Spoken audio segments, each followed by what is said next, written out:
What is up, YouTube? Welcome back to another video of LL Reacts. Hope you are doing well today. In this video, we're going to be switching it up, and instead of reacting to music, I'm going to be giving you actually my thoughts on a new TV show season I just released. I bet you guess what it is. It's super popular. The final season of a very loved Netflix show. And so I'm going to be giving you guys my thoughts. I binged it all last night when it dropped, or yesterday when it dropped. So I have a list of pros and cons I'm going to give you. I don't want to yap about what happens in the season and the events that take place. I will talk about a lot of them because I have a long list of stuff to talk about. But I don't want to just yap about the story. I'm just going to stick to what I have written down. I'll give you an explanation of every con, whether some of them are more brief, some of them are more like drawn out and I explain more. It just depends on what it is. But yeah, the show is Outer Banks season 5, the finale to the it's not really long, but to the Netflix original, obviously with the kids, the Pogues trying to find the treasure. If you're watching this video, I assume you know what the show is about. But yeah, the final season, and let's get into it. As obviously, if you have not seen the season yet or any of the show, make sure to go watch the show. It is a great show, and despite how it wrapped up, or the whole show was a great show in my opinion. I think it was very solid, really good. I think it gives Stranger Things a run for its money. I think Stranger Things is better despite a failure of the last season. But yeah, so make sure to watch that and then come back and watch this video. So let's get into some of my pros and cons. I think I'm gonna give you my cons first because actually, you know what? Before I do that, I'm gonna give you my overall thoughts on the season. Again, not gonna really talk about the season, but just kind of what I thought of it. I thought this was a very, very solid season. I've been scrolling TikTok, looking at the internet, and I love, a new show of a season comes out. Like a lot of people, I like to see what other people think. And it seems pretty split. I think there's people who really loved it, and there's people who did not like it, and there's a lot of different reasons behind their motivations for what they believe in their opinion. I'm on the side. I thought this was a really good season. I will give you guys at the end of the video a ranking of the seasons in order. But what I told myself, what I thought would make me happy, if it was better than season 3, and it was better than season 4, and if it was substantially better than, not just like it was kind of close. No, like it had to be a lot better, and I definitely think it surpasses that. Season 3 was not that great. And season 4 I thought was better. It starts off really good, and then it just plummets. I think season 5 starts off a little rough, and then it picks up and gets a lot better as it goes on. And there's a lot to love, from the characters to the plot to the action. All of that stuff we're going to get into here in a minute. But let's get into some of the bad stuff. Despite it being a very good ending season, a lot better than like Stranger Things ended, obviously it is a show, and a show like Outer Banks has a lot of questionable errors and dumb stuff in it. It has it this season. So I have them in a Google Doc. They're ranked in the Google. They're in order, but the first one I talked about is not what might not be the most like my biggest issue. So the first con I have is Sarah's pregnancy storyline. Season 4, they introduced that Sarah was pregnant, and I don't think they should have done that in that season. I think them having the baby is a good idea. I think what they should have done is they should have showed an epilogue. Maybe like at the wedding. Maybe the wedding was a little bit after the event. I mean, it was, but maybe farther along, and they had a baby in between then. And my issue with the pregnancy storyline is they didn't need to have it, right? Doesn't add anything, and I'm obviously a dude, so I'll never get pregnant. And I haven't, heard opinions or thoughts about people who have been pregnant and what it's like. But I don't think Sarah Cameron has that capability. I think it's very unrealistic, and this issue I have with season 4. And like how is she able to do all those running, all the jumps, all the crazy stuff they're doing with the baby without there being any like moments of oh crap, something's wrong?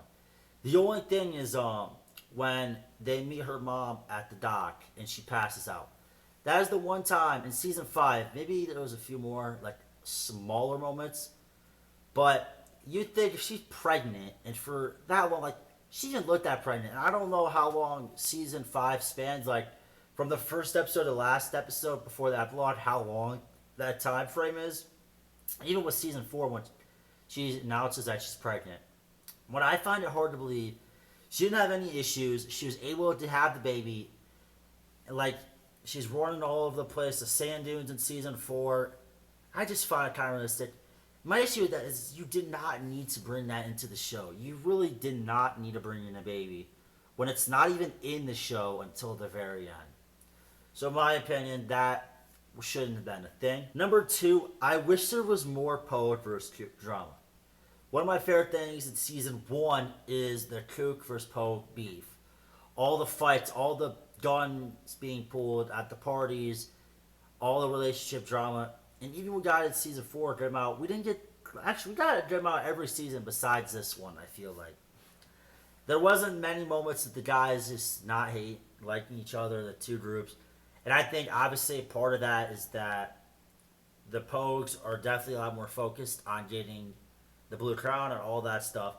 But even when they were trying to get the Royal Merch and other treasures, they were still having issues. And I wish we got to see some more Pogue versus Cook action that was more prevalent in the earlier seasons.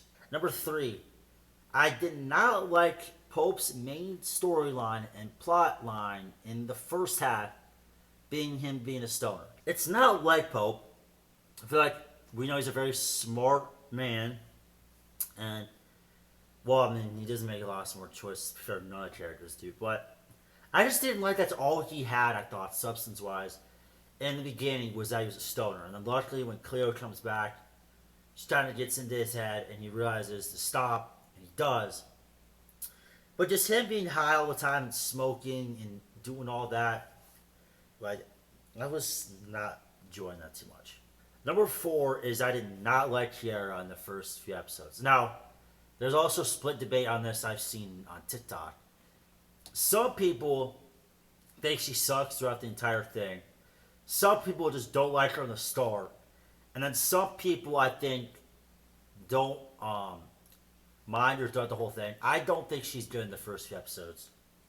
A lot of the reason they get into the issues they get into is because of her. She just, like, when they were overseas is when I had issues with her. I think once they got back to the OBX, I was fine. I thought she was pretty solid.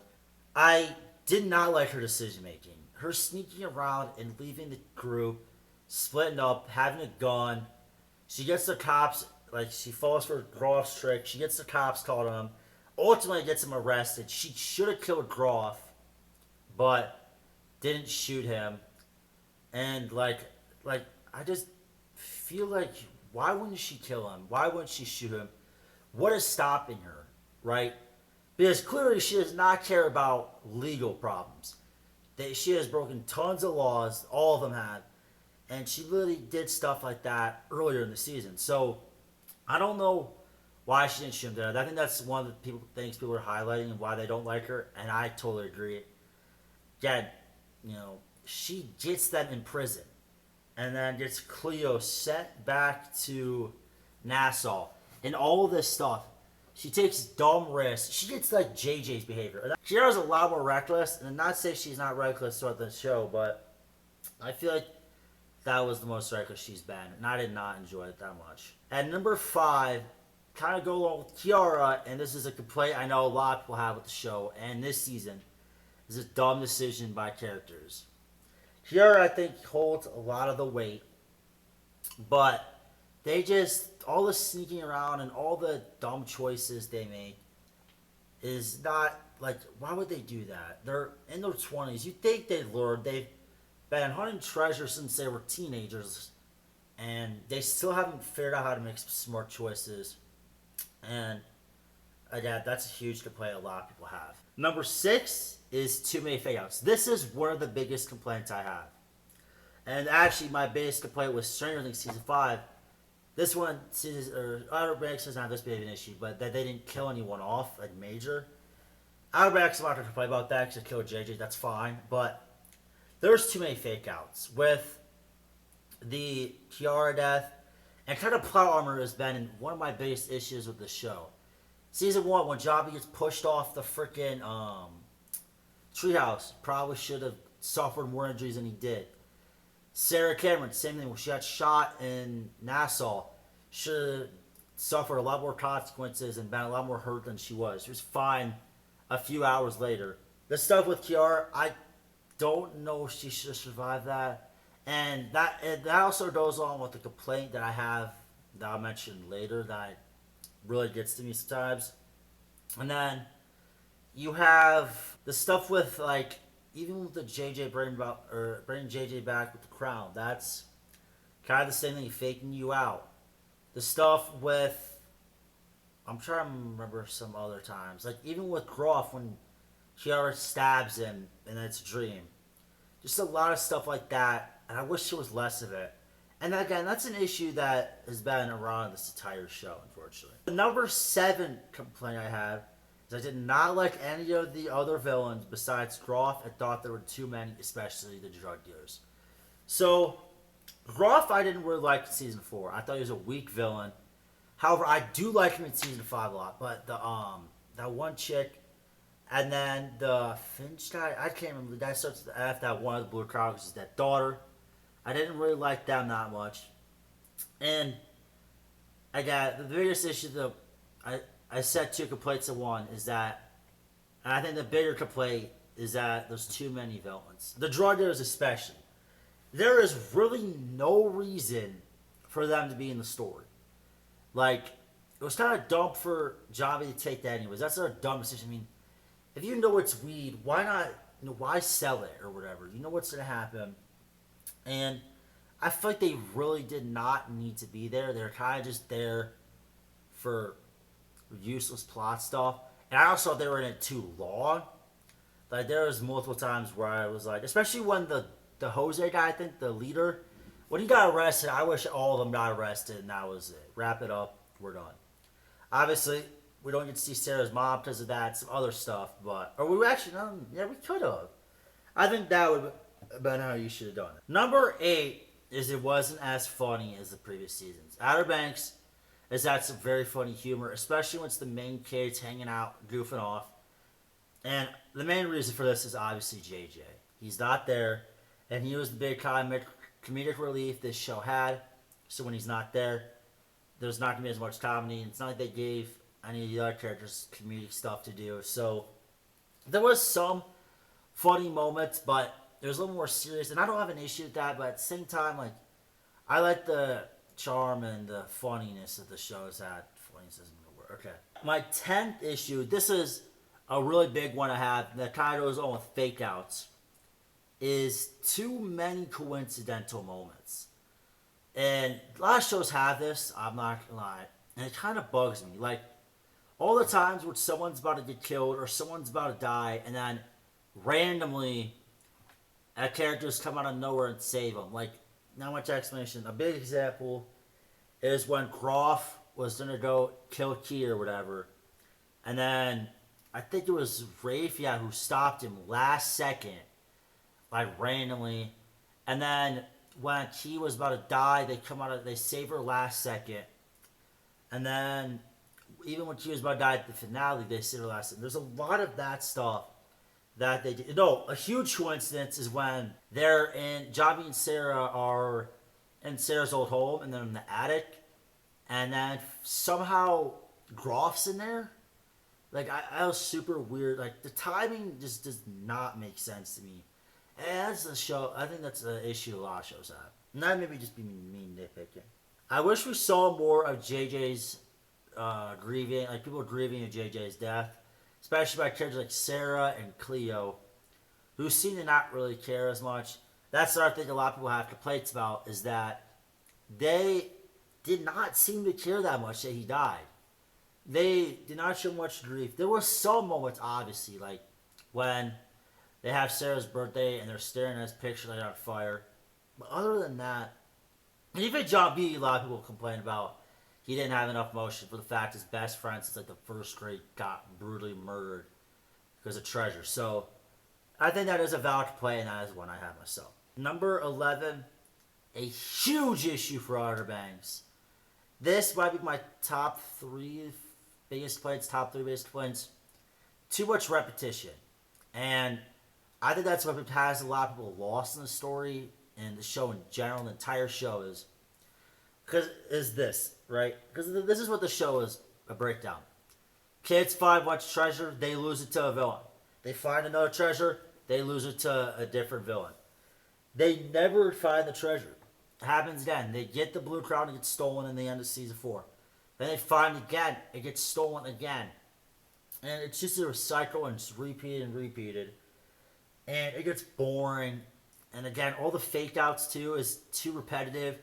It's almost like you could predict characters going to survive because there's been so many other times where characters were going to die or could have died and they saved them. So it's like, you know they're probably going to be saved too. And that kills it. That's a big issue people have. Alright, that is all my comments. We're 19 minutes in. Jeez. Let's get into the pros.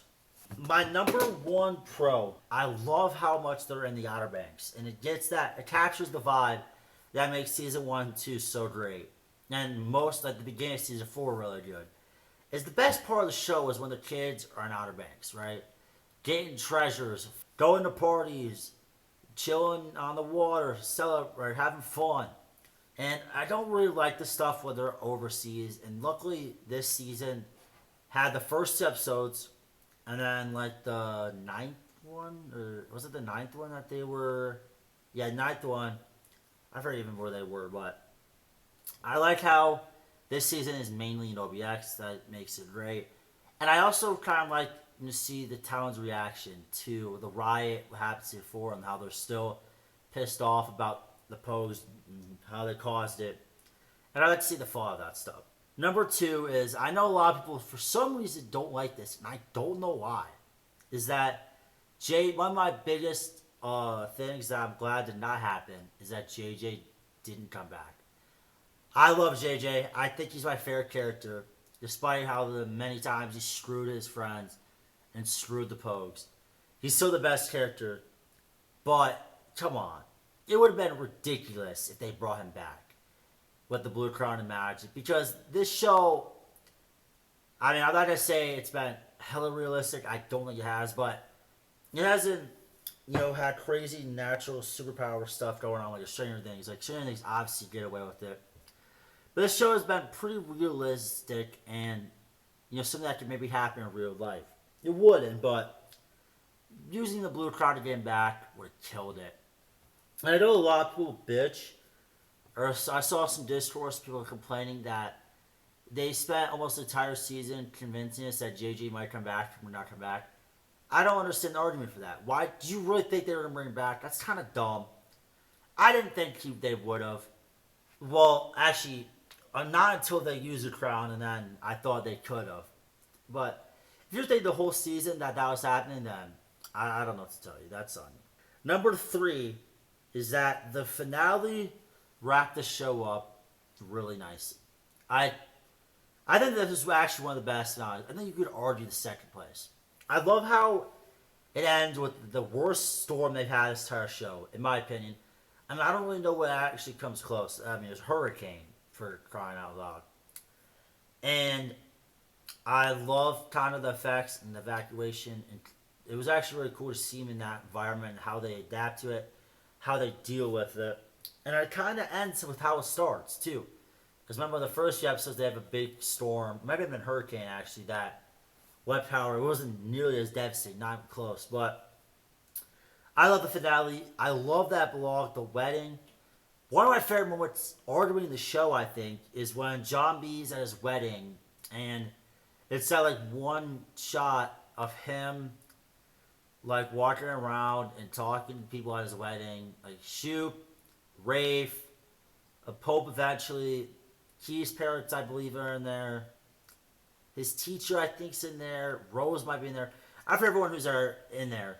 But when he's walking around and talking to Topper was in there. Topper was cool to see because obviously we know Topper and John B hate each other throughout the entire show, and they both have valid reasons for that. But it was cool to see him be cool with everyone and everyone respect him. And then this time goes along with another pro, so actually just combined. I like how they did baby. His name is JJ. We all saw it coming. It was pretty obvious, but it is still really cute. And I love the wedding. I love how Pope's dad saying their vows and stuff like that. And it was just a beautiful ending, really emotional, but heartwarming and happy. I also liked how Rafe's story ended. I know a lot of people wanted to split the wedding, and that would have been cool. So yeah, overall, a really good finale. That obviously, like I was telling myself, making a mental note in my head, this season could be amazing, but if the finale is shit, then it could get ruined. So this season had a great finale, and I thought I wrapped it up well. Fourth thing, which I never thought I would like this, is Rafe as a character. I think he might have been arguably the best character this season. He has a redemption arc because obviously he's been a shitbag from 1 to 3. And then he grows up and he's a little bit better at season 4. He helps the kids out. He takes them to, God, I forget where season 4 ended. But he takes them there. And then season 5, he's just a completely different guy. I like how he's a lot cooler towards the post. He helps them out. And I like how he saves Sophie. And then they leave the country. He was just a really cool character and fun to watch. I've hated Rafe this entire show. So I'm glad the last season they made him a great character. Especially with him. I mean, he's been a big role throughout the entire show, but he had, I feel like, a bigger role this season. Number 5 is great action sequences. The show, despite some of it maybe having some issues, obviously, one of its biggest strong suits is the action. They have some great sequences of just badass moments, whether it's the bike chase that John B had trying to get the crown, and then you have the scene with the bridge where they explode it. The blue crown was, well, not really action, but that was a great scene. You have the stuff, the party. You have the, I mean, there's so many great action moments that just made you sit on the edge of your seat and waiting to know what happened next. Number 6, I wrote down they didn't pull a season 3 or 4. And what I meant by that is one of the things that kills season 3 especially is the John B and Big John solo stuff. When you spend a good chunk of time just them together. Just those two. And JJ and Groff season 4, I don't like that either. This season didn't have one main character wander off with some random character, a character not as important. Because I don't care if they pair off, but like I just did not like in the previous seasons when one of the characters would be split off with a boring character for so long. They didn't do that this season, and I'm really happy about it.